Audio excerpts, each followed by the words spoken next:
First tonight, the situation that arises when a landlord loses control of a rental property to a bank.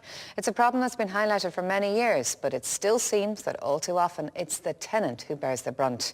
Ty Genwright has this report.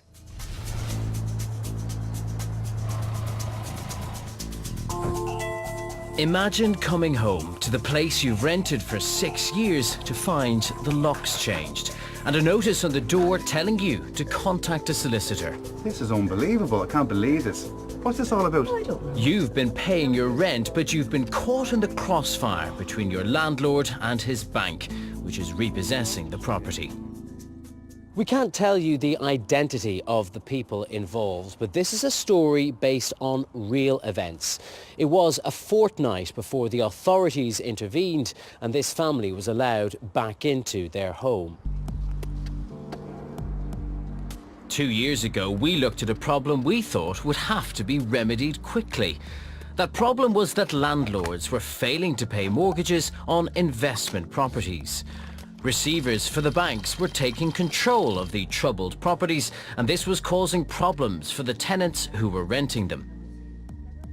For example, they couldn't get deposits back or get repairs done, and were often being asked to vacate at short notice. 2 years later, the problem hasn't gone away.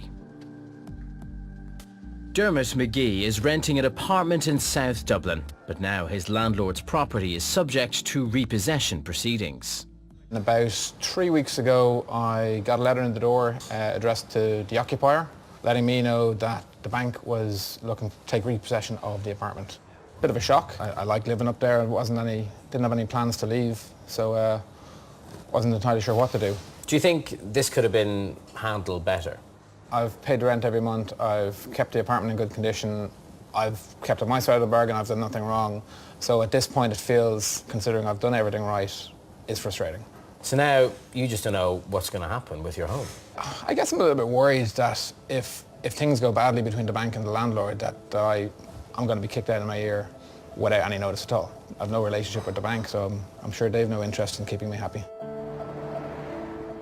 Given the fact that there's about 6,000 receiverships out there at the moment, that's an awful lot of people with an awful lot of problems. And I think part of the problem is just the uncertainty that's created, the very poor communication that comes from these accountancy firms who are acting on behalf of financial institutions, and just a sense of threat to people's homes.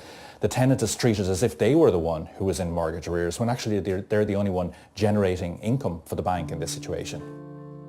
Sandra Nelson signed a 2-year lease for her home in 2014. It's a home that I really love, and I've spent a lot of time making it into a home. In October last year, Sandra got a letter saying that a receiver would be taking over the property from her landlord. I was completely distraught. I felt dizzy, even just reading the letter, and it took me a few times reading over the letter because it's very written in a legal way. Sandra got legal advice and started paying rent to the receiver. But Sandra's landlord had never given her a copy of her lease, and when she couldn't provide the receiver with a lease, she got another letter saying she was residing in the property unlawfully. And they've given you 7 days to prove otherwise, or they'll change the locks just a week before Christmas. I think that letter was particularly harsh because of the time of the year. I was going to be threatened with being evicted out of the house Christmas Eve, Christmas Day. I suddenly became completely aware that I didn't know where I stood legally and that I could possibly be moved out of this house and therefore be homeless. Sandra got advice from Threshold. She continues to pay rent to the receiver and is trying to assert her rights as a tenant to stay in the property. And finally, there seems to be some good news on the horizon for tenants caught in the crossfire between their landlords and the banks. There is legislation in the offing, isn't there? Do you think this will solve this problem once and for all? Well, this legislation will make a big difference because it will ensure that receivers have to stand in the shoes of the landlords. In other words, the bank can't have their cake and eat it. They can't take rent from tenants and then refuse to carry out repairs, refuse to give them back their deposit. Obviously, we'd like to see the government go a step further and introduce a code of conduct on buy-to-let mortgage arrears, which would really deal with that whole issue about communicating with tenants, not frightening them in their homes, and making sure that they understand their rights and the obligations of receivers in that situation. Well, I'm joined now by David O'Connor, the chair of the Irish Society of Insolvency Practitioners, and also by Lee Lindsay, who has recently received a letter from a receiver in relation to his own apartment. Thank you both very much indeed for coming into us this evening. Now, Lee, we'll talk about your letter in just a moment, but first of all, David, I mean, watching that report, seeing people getting a letter a week before Christmas asking them to vacate a property, coming home, another family came home to find the locks changed, is that in any way acceptable? I would say no, it doesn't. I mean, it makes for uncomfortable viewing for someone who operates in that space. I'm not too sure the full details of that. I mean, I would always say as a receiver, when I take an appointment or any of my colleagues, to get legal advice to find out, you know, what you can and can't do. I can only assume in those cases that receivers did take legal advice and followed due process.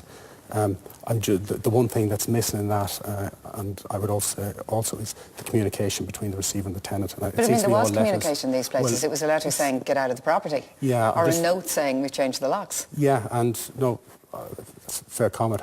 I'm just not too sure what has happened to get to that stage. Tell us about the letter you received 5 weeks ago. Well, about 5 weeks ago, myself and my partner received a letter that rather unceremoniously told us that the apartment had gone into receivership and that we had to provide rather extensive proof that we were the rightful tenant. As a tenant, you really want to know that your deposit is secure. You want to know the place will be looked after and maintained, and you also want to have some idea as to when you're going to be leaving the property. And to myself and my partner, all of that just went out the window as soon as we received that letter. David, can I ask you, I mean, the receiver, you want to get rid of the assets and get the maximum amount of money, but you're dealing with people's homes. Yes. Do we need legislation specifically to deal with this problem? I think we do, and I think one of the key pieces is, as Lee mentioned there, the certainty of the length of stay he'll have, but also his deposit. And I think the proposals to have some sort of the deposit being held by the PRTB is a good solution. But that's the law, isn't it? That the receiver is not obliged to pay it. The debt is between the landlord and the tenant. I mean, do you accept that, Lee? No, not at all. To me, when the receiver steps in, if they're expecting us to act in the capacity of a tenant, in that we're going to pay our rent month on month in a timely fashion, as the letter clearly stipulates, then they should act in the manner of a good and proper landlord, in that they will honour the deposit and that they will look after the upkeep of the property.